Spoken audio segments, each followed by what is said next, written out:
El río Biobío es un curso natural de agua que atraviesa gran parte de la zona centro-sur de Chile y uno de los principales de nuestro país, tanto por sus características geográficas como por su importancia histórica. El río Biobío, aquí en la zona centro-sur de Chile, el más ancho del país, comienza en la laguna Galletué, Ilagua y Calma, en el extremo nororiental de la región de la Araucanía, en la cordillera de los Andes, cerca del límite internacional con Argentina, pasando por diversos valles, depresión intermedia, pueblos y ciudades, recibiendo caudales de otros ríos, como el Lonquimay, Rahue, Ranquil y Mayeco, Renaico, Laja, aumentando así su caudal hasta desembocar entre Hualpén y la actual comuna de San Pedro de la Paz.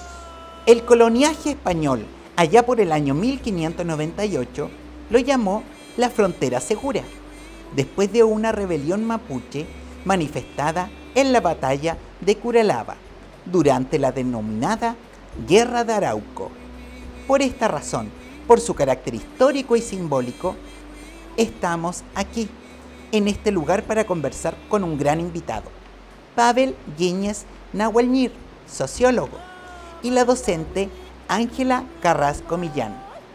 Hoy hablaremos del Huaytripantu, nuevo ciclo de la naturaleza que el pueblo mapuche y otros pueblos originarios de nuestra América Latina celebran el mes de junio de cada año. Pavel, cuéntanos sobre la celebración y la importancia del respeto y el cuidado de la naturaleza, principio básico en las culturas de los pueblos originarios, en este caso para la cultura mapuche.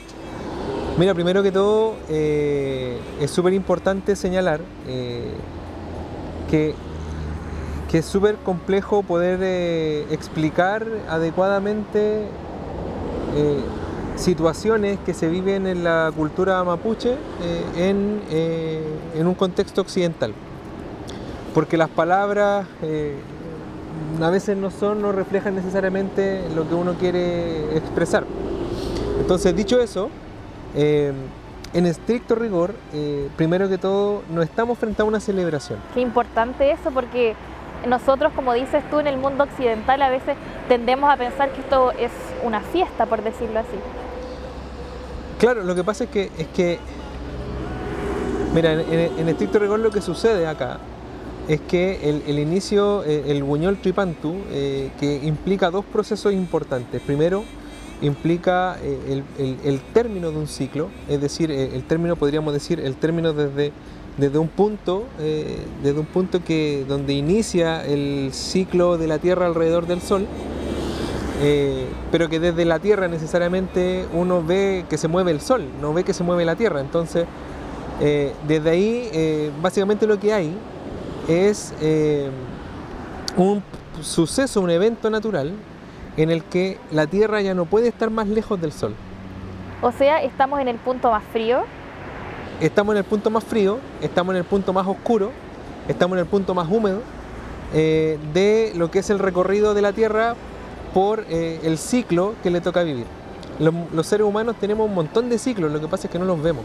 Las mujeres en particular, por ejemplo, tienen muchos ciclos, tienen un ciclo que les acompaña por lo menos 25 años de sus vidas. Los niños tienen ciclos, las niñas tienen ciclos dentro de sus propios ritmos de vida. Entonces, el mundo no escapa a ello, la naturaleza no escapa a eso. Entonces, ¿qué es lo que pasa en Huaytripantu? Básicamente lo que sucede es que en esta especie como en el movimiento de rotación de la Tierra, de traslación, perdón, de la Tierra alrededor del Sol, llega un minuto en esta curva que es elíptica, en este trazo que es elíptico, hay un minuto en que la Tierra ya no puede estar más lejos y empieza a regresar. Ese minuto donde se produce ese cambio, donde la Tierra ya no se aleja más, es el Huaytripantu. Pavel, ¿sabes que quisiera hacer una aclaración? Si nos puedes ayudar, porque nosotros todo el rato hablamos de Huaytripantu, pero tú empleas otra palabra para mencionarlo. Claro, lo que pasa es que Huaytripantu literalmente significa año nuevo. Año nuevo. ¿Ya? Y es una traducción al mapudungún de una frase occidental, que es año nuevo. Claro. Pero el proceso literalmente, bueno, tiene varias acepciones, pero las que más se utilizan son Huiñol Tripantu, Huiñol Tripantu, que básicamente tiene que ver con el ciclo que vuelve a comenzar, digamos, el ciclo que vuelve a empezar, un proceso que vuelve a producirse, literalmente significa el retorno de la nueva salida del sol. Pavel, precisamente eso es lo que quiero preguntar. A mí me contaron qué significa la renovación de todo, un nuevo comienzo. ¿Qué hay de cierto en ello? Sí, o sea, lo que pasa es que, como yo les explicaba, hay ciclos en la naturaleza. Si ustedes ven, por ejemplo, si ven los árboles, muchos de los árboles botaron su hoja y están en un proceso en donde la savia del árbol, por ejemplo, en este tiempo, se podan las rosas. Tú cuando podas una rosa, en este tiempo, y entrando a septiembre, tú agarras ese mismo palo que podaste y lo pones en tierra, ese palo va a brotar, probablemente. Entonces, lo que sucede es que la savia se empieza a ir como para adentro de la planta, digamos. Baja la tierra, se empieza a esconder, empieza a descansar. Y en ese descanso hay un momento en que despierta. Entonces, para poder entenderlo bien, cuando nosotros hablamos de la nueva salida del sol, lo que estamos diciendo es que hoy día, por ejemplo, el sol para nosotros sale a mi espalda. Pero no siempre sale a mi espalda. A medida que nos vamos acercando al verano, ese punto de salida cambia de lugar. Y el punto por donde se esconde también cambia. Entonces, ¿a qué nos referimos, por ejemplo, con nueva salida del sol? Es que vuelva al punto donde todo vuelva a comenzar, por decirlo de alguna manera. Entonces, efectivamente, no es que todo vuelva a nacer. Lo que pasa es que los ciclos de la vida implican que el descanso ya ocurrió y entonces uno se prepara para volver a dar vida, ¿ya? Para volver a tener un espacio donde podamos volver a ver los frutos, las plantas vuelvan a tener hojas, los animales puedan reproducirse. Entonces, de alguna manera, este periodo el invierno que se le llama, es un periodo en el que uno tiene que estar más en casa, tiene que estar más guardado, tiene que estar más reflexivo, tiene que estar más con lo suyo. Entonces, si entiendo bien, como de aquí, del día de Huetripantu en adelante, el sol comienza a acercarse, ¿es por eso que se dice que las aguas están más tibias? O sea, en términos físicos, no, pues están más helados. Pero en términos simbólicos tiene que ver con que, de alguna manera, si ustedes se fijan en el entramado de los ríos, es decir, cómo se dibujan los ríos en el mapa, van a ver que es muy parecido a cómo se dibuja el sistema sanguíneo de las personas. Y en esa similitud sucede algo que es re importante, que es precisamente el agua la que trae esa energía revitalizadora durante el Huetripantu. Sobre todo aquellas aguas que se mueven, no la de la ducha, no la de la llave, la de los ríos. Y en ese proceso hay personas que creen no que creen, sino que practican el comenzar nuevamente el ciclo del año, el Huetripantu, el Huiñol Tripantu, comenzarlo metiéndose al agua. Como un proceso en el cual la energía del agua también cambia en ese proceso.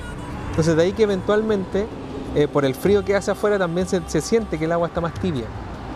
Entonces, podríamos decir que para recibir Huetripantu, ¿podrían haber muchos mapuches que podrían bañarse en el río? Si el río estuviera limpio, sí. Y no lo está. Pero el río lamentablemente no está limpio. Porque de alguna manera la visión que tienen los pueblos, o que tenemos los pueblos originarios respecto de la naturaleza, o sea, si nosotros nos fijamos al frente, vas a ver mucho pino. De hecho, allá eso es tan parejito, es puro monocultivo. Entonces tenemos una escasez hoy día tanto de cursos de agua limpio como también de plantas nativas. Y las plantas nativas también son parte importante del proceso de Huetripantu, son plantas con las que uno se acompaña. Muchas de las plantas con las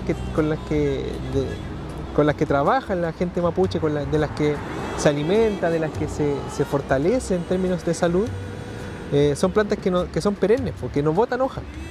están todo el año, como el canelo, como el laurel, entonces hay una necesidad también, una invitación importante, por ejemplo, a todos los niños y niñas que nos puedan estar viendo, es que en Huetripantu planten un árbol nativo. O sea, si podemos dar una seguridad, es que lo que se planta en el mes de Huetripantu es algo que va a brotar. ¿Dirías que el agua y la tierra forman parte del protagonismo en esta fecha?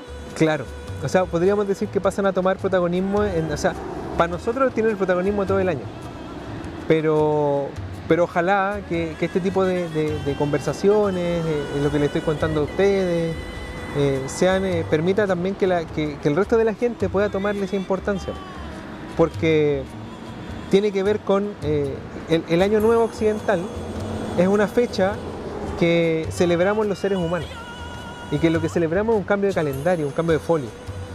Pero el Huiñol Tripantu o Huiñol Tripanantú es más que eso. Tiene que ver con nosotros, es como si fuéramos como una especie de radio, ¿ya? En donde nosotros nos disponemos a sintonizar con la energía de la naturaleza.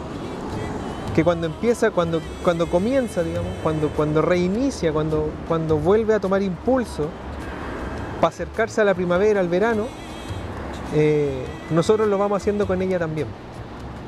Entonces toma sentido, toma protagonismo la tierra y el agua en la medida en que entendemos que no están para nuestro beneficio como especie, sino que somos parte de ese entorno, somos parte de ese elemento, y sin ellos no podríamos estar vivos.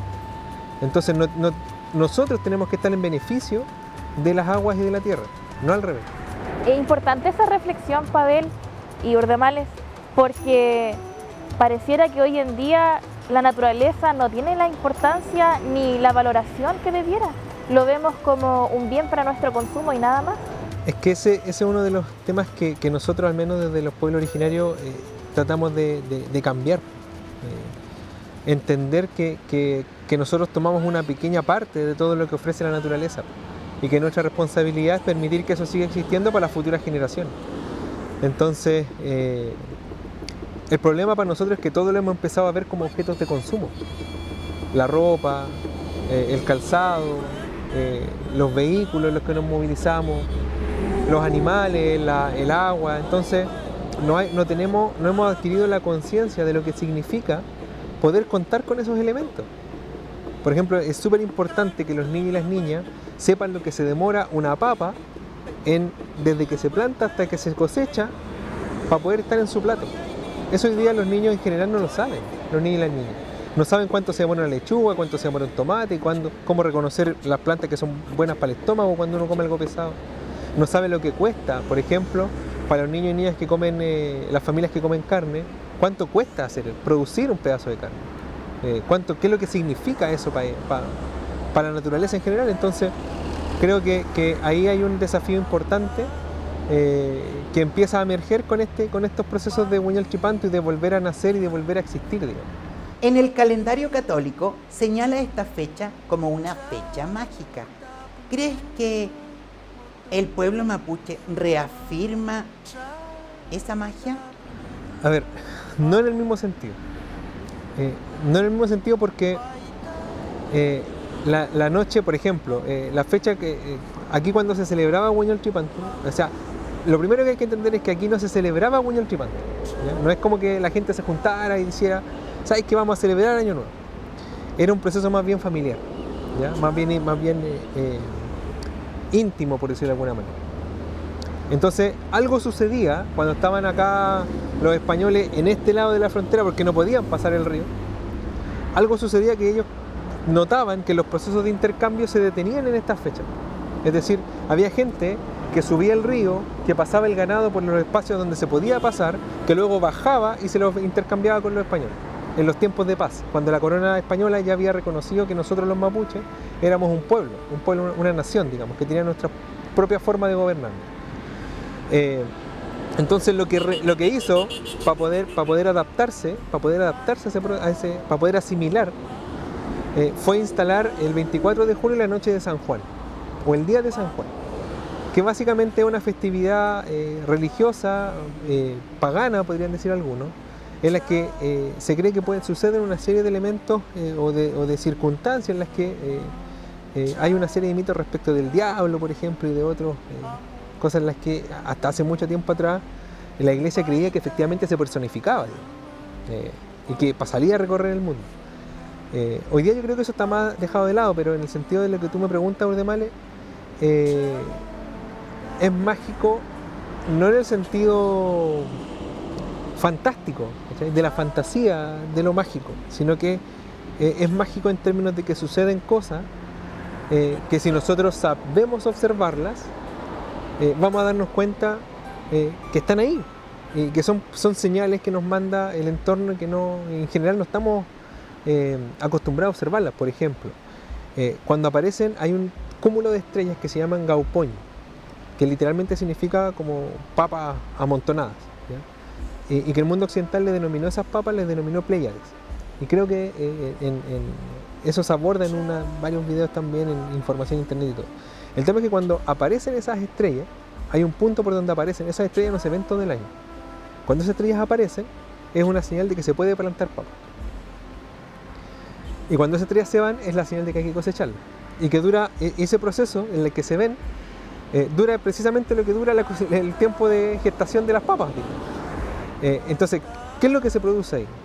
Nosotros los mapuches lo que creemos es que el río Biobío, que es un río que hay como dato también para los niños y niñas, en el mundo hay dos ríos que suben. Uno está acostumbrado a los ríos que bajan. La lógica le dice a uno que el río nace en la montaña y baja al mar. Pero en Chile hay uno que es el Biobío, que sube, que es decir, si uno mira el lugar donde nace más abajo que el lugar por donde recorre, sube la montaña y después llega para acá. El segundo es el Nilo. O sea, tenemos al lado de nosotros un río de importancia a nivel mundial. Sí. Sí, y lo segundo es que también en el mundo mapuche nosotros creemos que hay un mundo, hay una dimensión del mundo donde se reproduce la vida igual que nosotros. Es decir, nosotros estamos conversando acá y al mismo tiempo hay dos personas conversando en otro plano, ¿ya? Por ponerlo como ejemplo. Entonces, si tú te fijas, el Futaleufu, que es el río Biobío, que es un río gigantesco, que es grande, uno de los más grandes de Chile. ¿Cómo lo mencionaste? Futaleufu. Tiene un símil en el cielo también, que es lo que se conoce como la Vía Láctea, o Huenuleufu, que se le dice en Mapudungun, que también describe una especie como de trazo, como de río. Entonces, precisamente, se sostiene, nosotros creemos fehacientemente que nosotros podemos, el mundo mapuche, por ejemplo, cree en que nosotros volvemos a nacer una y otra vez. Entonces, en nuestro proceso de volver a nacer, nosotros hoy día estamos aquí viviendo, morimos y vamos al Futaleufu. Después bajamos, volvemos a nacer, después volvemos a subir. Entonces, en ese proceso es donde tenemos aprendizaje. Entonces, de ahí uno puede abrir espacios y portales entre comillas, en los que uno puede comunicarse entre esas dos dimensiones. Y si hablamos de magia, ahí hay magia. Entonces todo lo del Huetripantu en verdad es mágico. Urdemales, podríamos plantar un árbol nativo para conmemorar esta fecha. Así es. Pavel, gracias por contarnos todas estas cosas nuevas que estamos aprendiendo.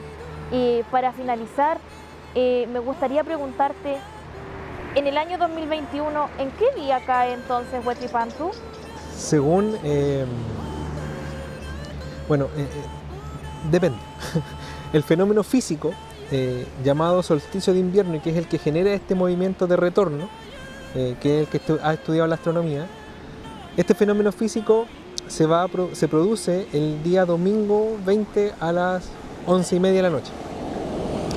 A esa hora es el punto donde la Tierra va a estar más helada, donde estamos más fríos, donde estamos más alejados del Sol. Pero para el mundo mapuche eso hay que relacionarlo también con el ciclo lunar. Entonces el ciclo lunar, hoy, este año, si ustedes se han fijado en la luna hoy día está menguando y va caminando hacia la luna nueva. Y la luna nueva es la luna que no ilumina, la luna vacía. Entonces, esos dos procesos son los que se equilibran para producir la noche de Año Nuevo. Y que este año es de 23 para 24 porque el 24 la luna ya empieza a subir. Bueno, ya sabemos la fecha entonces, Urdemales, hay que tenerlo pendiente. Pavel, muchas gracias entonces por contarnos todas estas cosas. Creo que la Ordemales y yo aprendimos mucho. Así es. Qué bueno, pues. Cuando guste nomás. Que estés súper bien. Igualmente ustedes, que estén muy bien. Muchas gracias, Ángela. Muchas gracias, Pavel. Y por supuesto, desde esta forma comenzamos a despedirnos, agradeciendo su compañía e invitándolos a seguirnos a través de todas nuestras redes sociales de la Corporación Educacional Golden School. Será hasta una nueva oportunidad. Chao, chao. Mankashme putani kume kureyena ne la tueimi kume kureyen marimeli lewa marimeli lewa mankashme put tani kume kureyena ne Chalkan